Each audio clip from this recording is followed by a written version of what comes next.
एक लड़की अपने हस्बैंड से पैसे चुराकर एक रिमोट से टाउन में रहती है। वहां पर उसे एक बॉयफ्रेंड मिला जिससे वो अपने हस्बैंड को मारने का काम देती है। इसी स्टोरी लाइन के साथ आज की हमारी मूवी द लास्ट सेडक्शन ये हॉलीवुड मूवी आती है। ये बहुत सारे ट्विस्ट एंड टर्न्स के साथ एक अच्छी थ्रिलर है, तो अंत तक इस वीडियो को जरूर देखिएगा। बिना किसी देरी के एक्सप्लेनेशन स्टार्ट करते हैं। मूवी स्टार्ट होती है और हमारा मेन कैरेक्टर जिसका नाम है क्ले एक सुनसान सी जगह पर डील करने के लिए आया हुआ था। एक्चुअली वो डॉक्टर है और एक फार्मेसी से उसने बहुत सारे ड्रग्स चुरा लिए थे। इन्हीं ड्रग्स को सेल करने के लिए वो आया हुआ है। कुछ गुंडे आकर उससे ड्रग्स ले लेते हैं, उसे वो पैसे नहीं देते। क्ले को लगा कि अब उसे मार डालेंगे, पर पैसे नीचे फेंक कर वहां से चले गए। वो बहुत ज्यादा खुश हो जाता है। ये $700,000 थे जिससे क्ले और उसकी वाइफ की लाइफ बन जाएगी। क्ले की वाइफ का नाम है ब्रिजेट, जो हमारी और एक मेन कैरेक्टर है। ब्रिजेट एक सेल्स कंपनी में मैनेजर थी। वो घर पर क्ले का वेट कर रही थी। थोड़ी देर में पहुंचा और बहुत ही ज्यादा टेंशन में था। क्ले ने अपने शर्ट में ही सब पैसे रखे हुए थे। वो ये सब पैसे निकालता है तो ब्रिजेट ने कहा, तुम बहुत ही बड़े इडियट हो। इस पर क्ले गुस्सा हो गया, उसे जोर से स्लैप करता है। तुरंत बाद उसे अपनी गलती रियलाइज हुई, उसे सॉरी कहता है। उसने कहा कि वो लोग बहुत ही डेंजर थे, मैं अभी भी शॉक में हूँ। ब्रिजेट भी मान जाती है। उसने कहा इन पैसों को हमें सही से रखना चाहिए।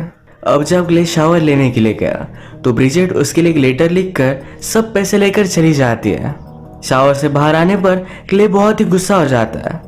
ब्रिजेट ने डिसाइड किया था कि अपनी सिस्टर के टाउन में जाकर रहेगी, पर आज बहुत ही लेट हो चुका है। वो एक छोटे से टाउन में पहुंची, वही के बार में जाती है।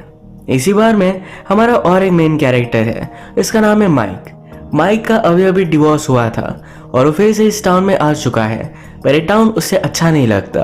वो अपने फ्रेंड्स के साथ था, पर उसकी वाइफ के साथ क्या हुआ इसके बारे में वो बात नहीं करना चाहता। थोड़ी देर में उसने ब्रिजेट को देखा।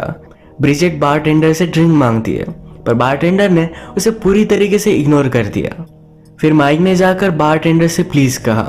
इस टाउन में हर कोई एक दूसरे को रिस्पेक्ट देता है, इसलिए ब्रिजेट ने रूडली पूछने पर बारटेंडर ने उसे ड्रिंक नहीं दिया था। इस बात से ब्रिजेट अनॉय हो गई। माइक ने उसे अप्रोच किया, तो ब्रिजेट उसे चली जाने के लिए कहती है। माइक परसिस्टेंट था। ब्रिजेट ने कहा, तुम जैसे काउबॉय में मैं इंटरेस्टेड नहीं। माइक उसे डायरेक्टली कहता है, मैं तुम्हें अच्छी तरीके से सेटिस्फाइड कर सकता हूँ। ब्रिजेट ने उसे अपने पास बिठा लिया। वो यहीं पर उसे प्लीज करने लगती है। माइक के घर जाकर ये दोनों इंटीमेट हो गए। सुबह माइक के घर से ब्रिजेट ने लॉयर को कॉल लगाया। तो लॉयर को सब कुछ सिचुएशन बताती है कि अपने हस्बैंड से पैसे चुरा कर वो भाग आई है। अगर उसे सही से स्पेंड करने हैं तो क्या करना पड़ेगा। लॉयर ने कहा, तुम इसे डिवोर्स ले लो, फिर कोई भी प्रॉब्लम नहीं आएगा। वो पूछती है कि इसमें कितना टाइम लगेगा। लॉयर कहता है 2 साल तक लग सकते हैं, पर ब्रिजेट के पास इतना टाइम नहीं था। लॉयर कहता है सब कुछ फास्ट हुआ तो 6 मंथ्स में तुम्हें डिवोर्स मिल जाएगा। उसने उसे एडवाइस दी कि जब तक डिवोर्स हो नहीं जाता तब तक ऑब्वियस प्लेसेस से दूर रहे। इसका मतलब ब्रिजेट अपनी सिस्टर के पास जाने वाली थी, पर अब वो जा नहीं सकती। इस टाउन में रहना उसके लिए सही होगा। माइक को कुछ भी ना बताए हुए ब्रिजेट वहां से चली गई। टाउन में आकर एक न्यूज़पेपर से उसे जॉब ओपनिंग के बारे में पता चला। वहां जाकर वो इंटरव्यू देती है। उसे जॉब मिलने के बाद इंटरव्यूअर से उसने कहा, मेरा हस्बैंड मुझे बहुत मारता है, इसलिए मैंने अपना नाम बदल दिया है। कंपनी के रिकॉर्ड में भी वो अपना अलग नाम रखेगी, इससे क्ले कभी भी उसे ढूंढ नहीं पाएगा। अपना नाम वो वेंडी क्रॉय रखती है। उसमें एक टैलेंट है कि शब्दों को उल्टा कर देती है। न्यूयॉर्क को अगर वो उल्टा करे तो न्यू का वेन होता है, तो उसने उसे वेंडी कर दिया, और यॉर्क का क्रॉय। इसी ऑफिस में वो माइक से मिली। माइक भी यही काम करता है। सबके सामने उससे बात नहीं करना चाहती, तो प्राइवेट में लेकर आई। उससे कहती है, कल जो भी हुआ ये तुम्हारी इमेजिनेशन, तुम समझ लेना। वो अब यहाँ काम करती है, तो माइक से कोई भी ट्रबल नहीं चाहती। ब्रिजेट ने फिर से अपने लॉयर को कॉल किया। लॉयर कहता है, मैंने क्ले को सब पेपर्स वगैरह तो भेज दिए हैं, पर वो बहुत ही गुस्सा था, तुम्हें उसे शांत करना चाहिए। उसने उसे सलाह दी कि डायरेक्टली अपनी लोकेशन से कॉल मत करना, वरना वो ट्रेस कर सकता है। ब्रिजेट को लगता है कि क्ले उतना स्मार्ट नहीं है। उसने डायरेक्टली क्ले को कॉल लगाया, पर क्ले ऑपरेटर से पूछता है कि कॉल आया कहाँ से। ब्रिजेट फिर से कट कर देती है। रात में जब वो बार में गई तो फिर से माइक से मिली। ये दोनों फिर से इंटीमेट हो जाते हैं। इस तरीके से इनका मिलना कंटिन्यू हुआ था। माइक कहता है कि मुझे ये सब गलत लगता है, हम दोनों में सिर्फ इंटीमेट होने की रिलेशनशिप है, ऐसा तुम करती क्यों हो? ब्रिजेट ने कहा, मैं पहले प्यार में बहुत ही हर्ट हो चुकी हूँ, फिर से होना नहीं चाहती। मैं जब तुम्हारे साथ होती हूँ तो लगता है मैं तुम्हारे प्यार में पड़ जाऊंगी। माइक ये सुनकर सीरियस हो गया था, पर ब्रिजेट हंस देती है, कहती है, हमारी रिलेशनशिप जो भी है इसे इसी तरीके से चलने दो, इससे और ज्यादा कुछ भी नहीं चाहिए। बेचारा माइक कंफ्यूज हो जाता है कि ब्रिजेट एक्चुअल में फील क्या करती है।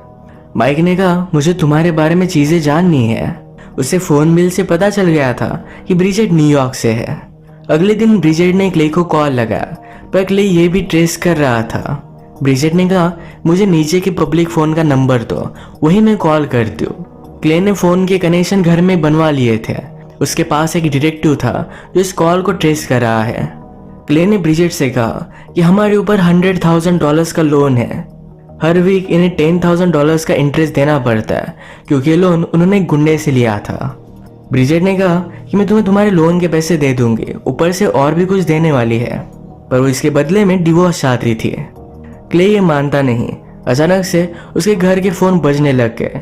ब्रिजेट समझ गई कि इस कॉल को ट्रेस करा है और उसने कनेक्शन बंद कर दिया। वो तुरंत अपने लॉयर को कॉल करती है, कहती है कि मेरी लोकेशन ट्रेस हो गई होगी। लॉयर कहता है, शायद सिर्फ तुम्हारा एरिया कोड उसे पता चल गया होगा, पर उस एरिया कोड में 1 करोड़ लोग रहते हैं। वो तुम्हें कभी भी ढूंढ नहीं पाएगा। जहाँ हो वहाँ सेफ हो, वही रहो। ब्रिजेट माइक के साथ इंटीमेट तो होती है, पर ऑफिस में उसके साथ कोई भी रिलेशनशिप नहीं रखना चाहती है। माइक उसका हाथ पकड़ता है तो ब्रिजेट जोर से चिल्लाती है, जैसे किसी स्ट्रेंजर ने उसका हाथ पकड़ा हो।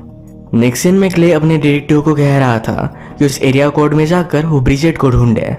डिटेक्टिव कहता है, उसे वहां ढूंढना इम्पॉसिबल है, उसका नाम हमें पता होना चाहिए था। क्ले को पता है कि ब्रिजेट हमेशा नाम उल्टे कर देती है। उसके अलग नाम वेंडी क्रॉय के बारे में पता चल गया। वो डिटेक्टिव को इसके बारे में बता देता है। रात में हम देखते हैं कि ब्रिजेट और माइक जब बार में थे तो माइक उस पर गुस्सा था, तो ब्रिजेट ने सॉरी कह दिया। माइक कहता है, प्लीज मुझे सब कुछ बता दो कि तुम्हारे साथ हुआ क्या है, तुम यहाँ इस टाउन में आई क्यों? ब्रिजेट उसे सच बता रही थी, पर माइक उस पर बिलीव नहीं करता। कहता है, तुम हमेशा मुझसे झूठ ही कहती हो। उसने कहा, इंश्योरेंस सेटल करने के लिए मैं ग्लेडी के पास गया हुआ था। मुझे फोन रिकॉर्ड से पता चला कि उसका हस्बैंड उस पर चीट कर रहा था। उसने मेरे पास अपना दिल हल्का किया। तुम भी मुझे सब कुछ बता सकती हो। माइक क्रेडिट कार्ड बिल से बहुत सारी चीजें बता सकता है। इस स्किल में ब्रिजेट इंटरेस्टेड थी। वो फिर उसे उसके ऑफिस में लेकर आई। वो कहती है, कुछ ऐसे लोगों के रिकॉर्ड्स निकालो जो अपनी वाइफ पर चीट कर रहे हो, उनका इनकम भी बहुत ज्यादा होना चाहिए। माइक पूछता है कि ये सब क्यों? ब्रिजेट ने कहा कि मैं उनके वाइफ को बता दूंगी कि उसका हस्बैंड उस पर चीट कर रहा है। इसके बाद मैं उसे एक ऑफर दूंगी अपने हस्बैंड को मारने के लिए। माइक को बहुत ही अजीब लगता है, पर ब्रिजेट ने एक्चुअल में कर दिखाया। फोन के लास्ट में वो कहती है, ये सिर्फ एक मजाक था। आज रात ये दोनों ब्रिजेट के घर में आकर इंटीमेट हो जाते हैं। ये माइक को अच्छा लगा था, क्योंकि ब्रिजेट अपने घर पर कभी भी उसे लेकर नहीं जाती थी। ब्रिजेट माइक से पूछती है, तुम्हारे एक्स वाइफ के साथ क्या हुआ? माइक कहता है कि उसने मुझ पर चीट किया था। ब्रिजेट उससे पूछती है, तुमने मुझे क्यों चूज किया? मुझ में ऐसा स्पेशल क्या है? माइक कहता है कि तुम न्यूयॉर्क से हो और तुमने भी मुझे चूज किया। मुझे हमेशा से पता है कि मैं इस टाउन में बिलोंग नहीं करता, उसे बड़ी सिटी में जाकर रहना था। इसके बाद हम देखते हैं कि क्ले का डिटेक्टिव ब्रिजेट को ढूंढते हुए उसके टाउन में पहुंच चुका है। अगली रात जब ब्रिजेट माइक के साथ थी तो उसने कहा कि मैंने और एक सेल किया, मतलब उसे एक हस्बैंड को मारने का कॉन्ट्रैक्ट मिला है। माइक कहता है कि यह सब गलत है, इस सब से दूर रहना चाहता है। ब्रिजेट ने कहा, इस काम में मुझे तुम्हारी हेल्प लगेगी। वो 100% करने ही वाली है। माइक इस बात पर गुस्सा हो गया और यहाँ से वो चला जाता है। माइक के जाने के बाद ब्रिजेट को डिटेक्टिव ने ढूंढ लिया। उस पर गन लगाकर पैसों के पास लेकर जाने के लिए कहता है। ब्रिजेट उसे बैंक में लेकर जा रही थी, तभी गाड़ी में उसके साथ बात करने लग गई। वो बातें कर उसे सीड्यूस करती है ब्रिजेट के साथ इंटीमेट होने के लिए। जब डिटेक्टिव ने अपना सीट बेल्ट निकाला तो ब्रिजेट बहुत ही जोर से गाड़ी चलाती है। उसने गाड़ी एक पेड़ से टकरा दी। डिटेक्टिव गाड़ी से बाहर निकलकर उसकी डेथ हो गई। इस एक्सीडेंट के बाद भी ब्रिजेट सेफ थी। हॉस्पिटल में माइक उसे मिलने के लिए आया। ब्रिजेट फिर से मर्डर के बारे में बात कर रही थी। उसे समझाने के लिए कहती है, बहुत सारे सोल्जर एक दूसरे को मारते हैं, इसमें कुछ गलत नहीं है। वो हमेशा इस टाउन में नहीं रहना चाहती। अगर माइक को उसके साथ रहना है तो उसे हेल्प करनी ही पड़ेगी। ब्रिजेट के घर आने के बाद उसे फिर से क्ले का कॉल आता है। वो कहता है अब तुम्हारे पीछे और एक डिटेक्टिव है। ये डिटेक्टिव ब्रिजेट के घर के सामने था। क्लेम मानने वालों में से नहीं, उसे अपने आधे पैसे चाहिए ही है। वो इसे फिर से लोन के बारे में कहता है। ब्रिजेट ने कहा मुझे 1 वीक दो, यहाँ पर सब कुछ सॉर्ट आउट कर मैं तुम्हारे पैसे तुम्हें दे दूंगी। अपने घर के सामने के डिटेक्टिव से पीछा छुड़ाने के लिए ब्रिजेट उस डिटेक्टिव के पास गए। उसे वो कुछ कुकीज देती है। इसी बहाने उसने उसके गाड़ी के नीचे बहुत सारे नेल्स डाल दिए थे। उसने एक टैक्सी ली। जब डिटेक्टिव उसका पीछा करने की कोशिश करता है तो उसका टायर पंचर हो गया। वो एक टाउन में आकर एक लड़की से मिली। ये एक्चुअल में माइक की एक्स वाइफ थी। रात में माइक अपने फ्रेंड्स के साथ बार में था। उसके एक फ्रेंड ने कहा ब्रिजेट ने मुझसे बात की थी, वो तुम्हारे सीक्रेट जानना चाहती थी। उसने कुछ भी बताया नहीं था। फ्रेंड मजाक में कहता है कि वो मेरे साथ इंटीमेट होना चाहती थी। माइक इस बात पर बहुत ज़्यादा गुस्सा हो गया। उसने फ्रेंड को बहुत मारा। माइक ने ब्रिजेट को कॉल लगाया पर वो पिकअप नहीं करती तो उसने मैसेज छोड़ा। वो कहता है मैं तुमसे बहुत ही प्यार करता हूँ पर तुम भी कुछ भी कमिटमेंट दिखाती नहीं। तुमने मुझे अब तक आई लव यू भी नहीं कहा। ब्रिजेट फिर अपना नोटपैड लेकर उस पर आई लव यू माइक लिखती है।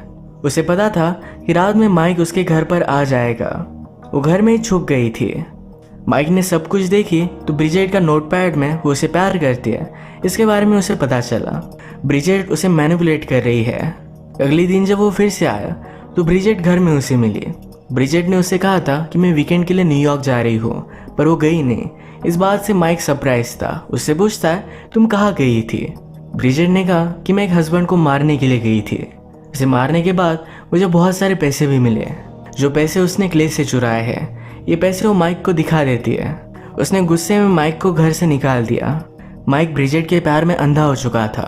अगले दिन आकर उससे वो बात करता है। कहता है मैं सब कुछ एक्सेप्ट कर सकता हूँ, मैं तुम्हारे साथ रहना चाहता हूँ। ब्रिजेट ने कहा इस रिलेशनशिप में सिर्फ मैं ही कमिटमेंट दिखा रही हूँ, अगर तुम भी कमिटमेंट दिखाओ तो हमेशा हम एक साथ रहेंगे। वो माइक को एक मर्डर करने के लिए कहती है और ये आदमी क्ले था। वो कहती है क्ले अपने वाइफ को बहुत मारता है, इसी वजह से उसे मारना चाहती है। ब्रिजेट ने फिर माइक को सब इंस्ट्रक्शन दिए कि जब तुम जाओगे तो क्ले का मुंह बंद कर देना, उसे कुछ भी बोलने मत देना। पूरा घर तुम तहस नहस कर देना, जैसा लगे तुम वहाँ चोरी करने के लिए गए थे।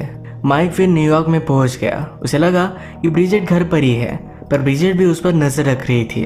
वो क्ले के घर में जाकर उस पर बंदूक लगाकर उसे हाथ पैर बांध देता है। उसने उसका मुंह भी बंद कर दिया। माइक बहुत ही नर्वस हो गया था। उसने ब्रिजेट का नाम लिया और कहा कि मैं कर नहीं सकता। इस बात से क्ले सरप्राइज था। वो जल्दी से उठकर अपने घर में की ब्रिजेट और उसकी फोटो माइक को दिखाता है। माइक ने फिर उसकी पट्टी खोल दी। क्ले ने उसे सब कुछ सिचुएशन बता दी है। वो कहती है वो सिर्फ तुम्हारा यूज कर रही है। वो शायद अब तुम पर नजर रख रही होगी। जब तुम मुझे मार डालोगे तो पुलिस को कॉल कर देगी। शायद तुम मुझे मारने के बाद उसे कुछ सिग्नल लोगे। नीचे से ब्रिजेट सचमुच में सब कुछ देख रही थी। माइक और क्ले ने मिलकर घर के लाइट्स बंद कर दिया। ब्रिजेट जब घर पर आए तो उसको कन्फ्रंट करते हैं। क्ले ब्रिजेट से कहता है तुमने लाइन क्रॉस कर दी। तुम्हारा मुझे धोखा देने के बाद भी हम एक मैरिड कपल रह सकते थे। मैं तुम्हें माफ कर देता। ब्रिजेट क्ले के पास गई। उसके मुंह में उसने पॉइजन स्प्रे कर दिया। इससे उसकी डेथ हो गई। माइक बहुत ही गुस्सा हो जाता है। कहता है तुम ह्यूमन नहीं हो। ब्रिजेट उसे रिझाने लग जाती है। उसे अभी के अभी उसके साथ इंटीमेट होना था। माइक ये करने के लिए मना करता है। मूवी में हमने देखा था कि ब्रिजेट माइक की एक्स वाइफ को मिलकर आई थी। उसे पता चला कि माइक ने उसकी वाइफ पर चीट किया था। चीट किया तो क्या, पर एक आदमी के साथ। माइक ने जब रियलाइज किया कि शायद वो गे है, उसके बाद वो डिस्टर्ब हो गया था। अपनी वाइफ को छोड़कर फिर से अपने टाउन में वापस आ गया।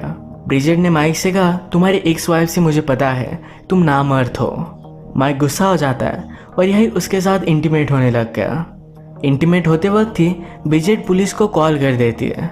उसने इस कॉल पर इस तरीके से प्रिटेंड किया कि माइक उसका रेप कर रहा है। पुलिस ये कॉल ट्रेस करते हैं और जल्दी से वहाँ पर पहुँच गए। इसके बाद माइक डायरेक्टली जेल में था।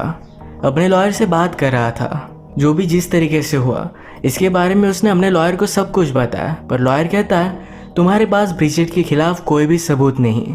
वो इसके बारे में कुछ भी कर नहीं सकता था। जो भी कुछ थोड़े बहुत सबूत थे ये ब्रिजेट ने मिटा दिए हैं। इसके बाद सारे पैसे लेकर ब्रिजेट एंजॉय करते हुए हम देख सकते हैं। माइक ब्रिजेट के प्यार में पूरी तरीके से अपने सेंसेस खो चुका था। क्या गलत क्या सही ये उसे समझ में नहीं आया। ब्रिजेट तो एक बड़ी साइकोपैथ थी ही, तो उसने माइक को फ्रेम कर दिया। क्ले के मर्डर का इल्ज़ाम ये माइक पर आ जाता है। सबको लगा कि माइक चोरी करने के लिए इनके घर पर गया हुआ था। उसने क्ले को मार डाला और ब्रिजेट का रेप करने की कोशिश की। ब्रिजेट के क्राइम की सज़ा माइक को भुगतनी पड़ी। ब्रिजेट ने जब मर्डर के बारे में बात की तभी उसे छोड़ देना चाहिए था। ये गलती उसे बहुत ही कॉस्टली पड़ी। इसी तरीके से मूवी एंड हो जाती है। अगर आपको वीडियो अच्छा लगा तो प्लीज़ इसे लाइक कर दीजिएगा।